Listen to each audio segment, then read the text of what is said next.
qui interviendra pour notre SMS anonyme.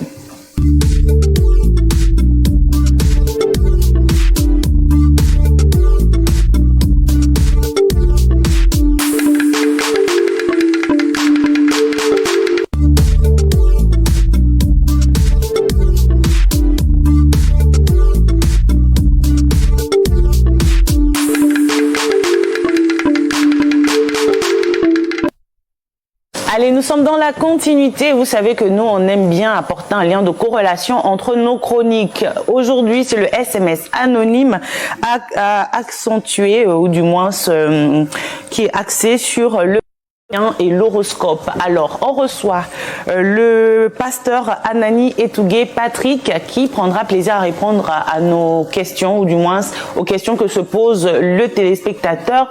Alors déjà, Samba, pasteur, shalom.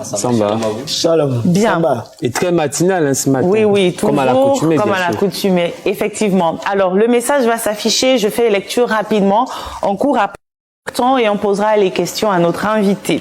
Le message Mbolo Samba à toute l'équipe de la matinale. Et comme je suis nouveau-né en Jésus, je dirai shalom à vous tous et que Dieu vous bénisse. Je sais que consulter les marabouts et les voyants est interdit pour les chrétiens et c'est même écrit dans la Bible. Déjà que je me demande si un prophète n'est pas un voyant également, point d'interrogation. Mais bon, moi je suis férue d'un journal quotidien que j'achète tous les matins pour m'informer et surtout de la rubrique éphémérides et horoscope car elle me donne toujours le ton de la journée lorsque je vais au travail. Seulement, une amie m'a fait une remarque qui me trotte dans l'esprit maintenant, disant que l'horoscope est interdit aux chrétiens sans pourtant me dire véritablement pourquoi. Dieu ne tient pas compte des temps d'ignorance, alors je fais des recherches sur le sujet et on me parle de lecture des astres. Du coup, je me dis que c'est Dieu qui a créé les astres, ce ne peut donc pas être fait ou je me trompe. Alors, pouvez-vous me dire si un chrétien peut consulter l'horoscope et sinon, pourquoi? Alors, pasteur, est-ce qu'un chrétien peut consulter l'horoscope? Non. Pourquoi? Pourquoi vraiment? Pourquoi? Simplement déjà parce que dans Deutéronome chapitre 18 verset 10, c'est très clair. Vous n'aurez pas parmi vous ni astrologue. Laissez-moi vous lire le verset pour être précis. 18 verset 10 qui dit ceci simplement. On dit qu'on ne trouve chez toi personne qui fasse passer son fils ou sa fille par le feu, personne qui exerce le métier de devin, d'astrologue, d'augure, de magicien, d'enchanteur, personne qui évoque les esprits. Dans la Bible, l'horoscope ou l'astrologie, signes zodiacales, ainsi de suite, sont liés à des démons qui font ceci. Maintenant, pour aller plus loin, la science du zodiaque, ce n'est vraiment pas une science en tant que telle. Il y a ce qu'on appelle l'astrologie, l'astronomie. Il faut peut-être que j'explique. C'est très important. Oui. L'astronomie, c'est l'étude des positionnements des astres au ciel. Donc c'est une science. Comment la Terre tourne, comment le Soleil se comporte, c'est une science. Maintenant, l'astrologie est divisée en deux. L'astrologie naturelle, qui est également une science liée à l'astronomie, et l'astrologie qui est de croyance, qui pense que le positionnement d'une planète à ma naissance influe sur mon existence. Voilà, donc c'est là où il y a axé sur les croyances. Voilà, ça c'est une croyance. Je crois que si je suis né en octobre le 28, donc je suis moi je suis né en mars, Scorpion. je suis poisson. Je suis Scorpion. Donc je lis des rubriques. Moi je suis Scorpion, je suis né en octobre. Voilà, donc tu lis des rubriques ainsi de suite. Et la matinée, on va te dire aujourd'hui tu auras une matinée joyeuse, demain tu auras une matinée. Finalement, il y a ce qu'on appelle le libre arbitre qui est détruit parce que maintenant c'est les astres qui déterminent ton vécu. Ce n'est pas toi ni tes décisions. D'accord. Allons dans ce sens-là, tu me permets rapidement, allons dans ce sens-là, vous l'avez dit, il y a des croyances, il y a des personnes pour qui lire par exemple les coris, c'est quelque chose de normal, c'est quelque chose de coutume.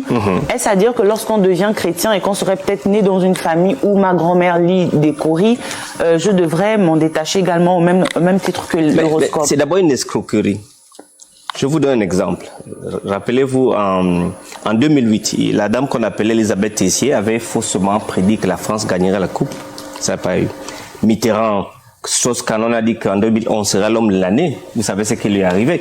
Donc, en fait, si vous consultez des choses sérieuses, l'horoscope n'est même pas écrit par des personnes normales. C'est-à-dire que c'est des programmes. On peut prendre un horoscope il y a 10 ans, on vous la donne aujourd'hui, vous allez trouver votre compte. C'est inexact au plus grand terme. En fait, faire de l'horoscope, c'est comme si vous mentez par omission. C'est très grave. Et là, ça me donne envie de poser une question. Il y a une étude, une revue scientifique de côté de la Suède, entre la Suède et la France, donc, qui a été publiée. Et cette revue de la science souligne effectivement que sociétés ou des individus qui régulièrement sont soumis à ce qu'on appelle des menaces, de stress, de l'angoisse. Et ces personnes sont susceptibles facilement à s'orienter vers l'astrologie pour permettre effectivement de sortir de leur situation. Est-ce que certains chrétiens, notamment, on va essayer de contextualiser, je veux dire, la chose, parfois ne se laissent pas influencer par ces mécanismes-là pour effectivement être plus dans ces différentes croyances? La France a 65 millions d'habitants à peu près, mais la moitié de la France, de 11 à 24 ans, consulte l'horoscope. Mitterrand consulte l'horoscope. En fait, c'est quelque chose qui est naturel chez beaucoup de gens. Mais les femmes, par contre, c'est elles qui sont la cible de l'horoscope. Le premier journal de l'horoscope, c'est Marie Claire, 1935. Et il n'y a aucun journal féminin qui n'a pas une rubrique horoscope. Ça s'achète, ça se vend, c'est des milliards. Donc c'est un marché immense. Une industrie. Maintenant, la question, c'est qu'est-ce qui mène à l'horoscope? Votre recherche que vous avez vue est exacte. En fait, l'horoscope peut même réguler une frange de la population. Dire, monsieur, aujourd'hui, vous êtes scorpion, ne vous fâchez pas. On régule votre vie. C'est votre soyez content, c'est votre vie. Vous ne serez pas malade. Vous sortez le matin. Vous aurez de l'argent. Ces personnes dont les écrits ne sont même pas des écrits sérieux, régulent votre existence. Ils vous disent d'avoir de la joie, mais la Bible va te dire, sois toujours joyeux. Mais ça, les gens n'écoutent pas. Ils vont écouter plutôt l'horoscope. Parce que moi, je suis Sagittaire. Je suis né vers la fin de novembre. Voilà. Donc, je suis Sagittaire. Et les Sagittaires sont souvent décrits comme des aventuriers, optimistes, francs et enthousiastes. Ils sont curieux, ils aiment les défis intellectuels et ont un fort désir de liberté et d'indépendance. Vous vous retrouvez dedans? Ils sont généralement sociables, optimistes et aiment explorer de nouvelles idées et culture. Vous vous retrouvez dedans? Moi, je vais chercher les poissons. Là. Bon, maintenant, je vous donne, si vous prenez n'importe quel autre signe, je vais vous surprendre. D'accord, allez-y. Je parle de moi, de mon cas. Parce que de par le passé, j'ai souvent eu un regard très négatif vis-à-vis de l'astrologie, de l'horoscope, comme vous le dites. Mais là, j'ai grandi, j'ai un certain recul, c'est vous vraiment. Un certain esprit. Quand je lis ça, je me retrouve, je dis bien, j'ai envie de dire à 600%. D'accord. De ce point de vue, d'abord, vous dites que c'est pas de la science, mais moi, je retrouve une forme d'exactitude parce que ça correspond à ce que je suis au quotidien, à mes traits de personnalité, à mes traits comportementaux. D'accord. Ça, c'est une très bonne question. D'accord. Donc, je me retrouve à 80%. Et donc, comment me dire que c'est pas de la science et je ne devrais pas croire en l'astrologie alors que je retrouve les traits caractéristiques de ma personnalité les plus forts dedans. Décrites. Bon. Déjà, je vais vous faire une réponse simple. Vous prendrez n'importe quel autre signe à part le Sagittaire, vous allez vous retrouver dedans parce que c'est des signes généraux. On va prendre mon signe. Alors, le signe du poisson. D'accord. Je suis de Scorpion. Lui, il est avec le pasteur. Alors, moi, je suis un pasteur. Le signe du poisson on est déjà ensemble. Vous attendez la bonne éponge émotionnelle. Il ne cesse d'absorber les émotions de son entourage et les ressort ensuite à sa manière. En effet, Neptune, sa planète mère, lui confère une grande sensibilité et le rend attentif aux moindres vibrations de son entourage. Bon, est-ce que tu trouves que je suis une éponge émotionnelle? Alors, pas du tout, hein. Est-ce que je suis une éponge émotionnelle? Non, mais c'est vrai que du côté de la sensibilité, en fait, j'ai l'impression que des choses sont dites et puis au final, on trouvera quand même quelque chose. Tout le monde trouve son compte. Voilà. Mais ce qui est encore plus grave, si l'étoile peut influer sur ma vie, à qui je rends le merci? C'est à Dieu ou à l'étoile? C'est Dieu qui est créateur de l'étoile ou à l'étoile qui est la créature de Dieu? Ouais, c'est très dangereux, cette chose. Toutes ces choses. Merci à qui finalement? Mais qui crée les astres? Dieu crée les astres. Si vous lisez Job chapitre 38, verset 23, la Bible dit que les astres ont une influence sur la planète Terre, mais pas sur l'humain de la Terre. La lune influe sur la Terre, elle donne le soleil, elle donne la clarté de la nuit, le soleil donne la lumière. Donc Dieu a créé ça comme ça, mais Dieu dit, quand vous regardez ces astres que j'ai créés, gardez-vous de les adorer.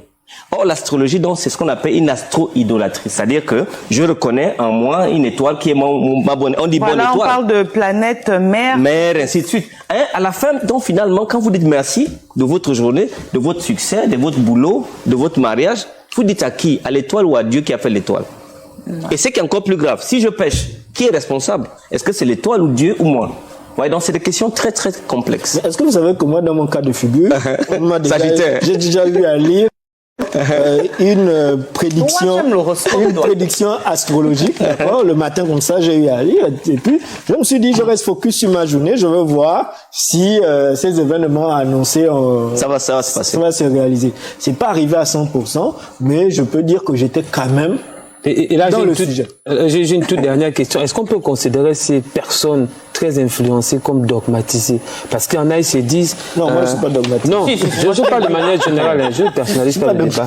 Est-ce qu'on peut les considérer comme des personnes dogmatisées et comment permettre à ces personnes de sortir un peu de ce dogme-là, de cet écosystème? Parce qu'il y en a qui se réveillent le matin, il dit, oh, aujourd'hui, là, comme je suis tel, c'est-à-dire que dans sa tête, il sait que forcément, on a dit, il y aura de l'argent, de la santé, de la richesse, et quand ça ne vient pas, la personne déprime complètement. Je vais vous étonner, il y a une excellente étude par la sociologue Laurence Bardin dans l'analyse du contenu de Presse Unitaire de France. Elle a étudié l'horoscope du magazine Elle. C'est ce qu'elle dit. Elle étudie la rubrique mot à mot, on dit ceci. Aux lectrices qui sont impulsives, vous risquez de vous enflammer. La franchise, apprenez à ne pas dire trop franchement ce que vous pensez. L'esprit critique, modérez votre esprit critique ensuite. Alors, on vous encourage à la réserve, soyez conciliante. Établit même l'ordre social. Et c'est chez les femmes. Elle peut dominer des millions de personnes. C'est tellement dangereux. Mais c'est un peu aussi comme la Bible, beaucoup de femmes sont à l'église. Les églises sont remplies de femmes, majoritairement. Apparemment, on joue toujours avec l'émotion. On joue toujours avec le côté émotif. Non, regarde, la Bible dit, venez et raisonnons. Dieu, un chrétien qui va à l'église, il laisse son intelligence dehors, c'est pas un véritable chrétien. La seule chose qui me lie à Dieu, non, je vous dis simplement, hein, le christianisme, c'est une relation avec Dieu cognitive. Ça dit, je réfléchis. Il dit, viens à moi, Patrick. Je vais avec ma connaissance, mes émotions, ma nervosité, ma conscience. Si on vous vole la conscience, vous n'êtes plus à l'église, c'est maintenant une secte. C'est très bien dit. Là, je d'accorise. On est d'accord, au moins Sagittaire. Le Sagittaire. Du coup, alors, par rapport à cette problématique de ce chrétien qui avait des habitudes avant de donner sa vie à Christ et qui se pose la question de savoir s'il devrait lire l'horoscope ou pas, qu'est-ce qu'on peut résumer en 2 minutes chrono? Bon, voilà, les horoscopes ont pour objectif de comprendre le caractère d'une personne pour révéler son avenir. La croyance fondamentale à l'astrologie, que la planète peut diriger ma vie, est une croyance qui enlève Dieu de ma vie et place une étoile. À ce moment donné, il est honteux que la plupart des chrétiens lisent même l'horoscope. Et la Bible interdit clairement la divination, la sorcellerie, les sciences occultes, parce que l'horoscope est lié à la démonologie. C'est des démons qui manipulent les êtres humains. Et vous savez, les démons sont aussi vieux que les humains, ils sont à 6 ans. Les démons, quand ils te regardent, ils peuvent dire, voilà un gars calme et tout ça. Et ils écrivent des horoscopes. Et donc, quand vous suivez ça, vous faites ce qu'on appelle l'astro-idolâtrie. Vous êtes adorateur des étoiles. Donc, un chrétien peut faire tout sauf l'horoscope. Ah, c'est comme il peut faire tout. Sauf l'horoscope. Non, le tout, là, papa, c'est pas tout comme c'est pas tout comme tu entends. Vraiment, Des choses qu'il peut pas faire au-delà de l'horoscope. C'est vraiment pour dénoncer l'horoscope et on espère bien que notre téléspectateur a tenu compte des réponses de notre invité du jour. Hélas, on a davantage de questions. Peut-être faire un tome 2 là-dessus, histoire de bien éplucher les différents signes de chacun ici sur le plateau. On aura plaisir à vous appeler à nouveau. Merci beaucoup. C'était donc le pasteur Anani Etougué Patrick qui répondait au SMS anonyme du jour axé sur le lien qui devrait exister entre un chrétien et l'horoscope. On raccompagne notre invité. Quelques minutes, les dernières dédiées aux vues sur le net. On va se balader sur les réseaux sociaux.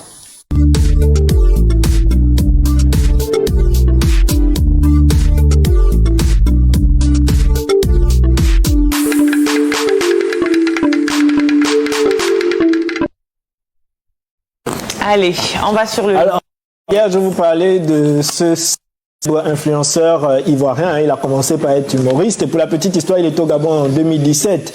Et Booba fait partie des personnes qui ont permis à sa carrière de prendre une autre dimension et de s'insérer facilement dans la société française.